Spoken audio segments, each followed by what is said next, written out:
Hey, good morning, everybody. Welcome to another Daily Market Report brought to you by Mike Bjork. Today is Thursday, February 13th. We got a couple economic news releases scheduled for today. We do got some biggies. We'll start off with the weekly jobless claims. So last week we had 331,000 people applying for unemployment. The forecast is supposed to be pretty much about the same, just down about 1,000. Instead of going down, it actually went upwards to 339,000. So it went up. So we had an uptick of 8,000 more people applying for unemployment. So obviously not great numbers. We always like to see that number come down.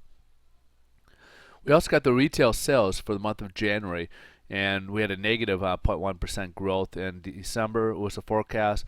And this actually was revised. Excuse me. December's numbers were actually revised worse than what they initially were back last month when they reported December. So December's numbers were reported worse.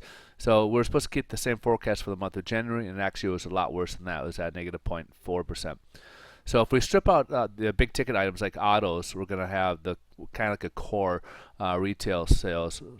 And so we had a 0.3% growth in the month of December, and the forecast was supposed to be zero, and that's what came in at zero. So overall, disappointing day for reporting for weekly jobs and retail sales.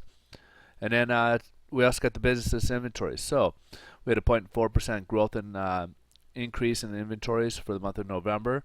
Forecast is supposed to be the same, and it was actually slightly higher. So that's decent news. It means that businesses are actually increasing their inventory levels for forecasting a little bit more business. So that's a decent sign right there. But the other ones, the jobless claims and the retail sales, not so good. Tomorrow, stay tuned. We'll have the consumer sentiment brought to us tomorrow. So we'll have to kind of see what that says. And then, so as a result, headline news, we got the mixed stock market. Everything was down initially, and then Nasdaq kind of made a little bit of rebound and it's up a little bit. So, but the Dow and the S&P 500 were both down so far this morning, where Nasdaq rebounded slightly after initially being down. So we'll jump over to the bond market, see how this is going to play out. So remember yesterday we had the bond rollover, so that's why we had a huge drop, and it's not as bad as what it looks like. It was about 38, 39 basis points to the worst. So we would actually be much higher, probably closer to where we left off yesterday. Probably would be touching more or less like that. That ceiling, that upper ceiling there is where we probably would have been in that range. But today we actually jumped up quite a bit. We jumped up started the day off about 36 basis points higher. We're up another 9. So right now we're up nearly 40, almost 40. So it's about 38 basis points higher than where we finished yesterday. So a good start for the day. Could have a nice little rally here today.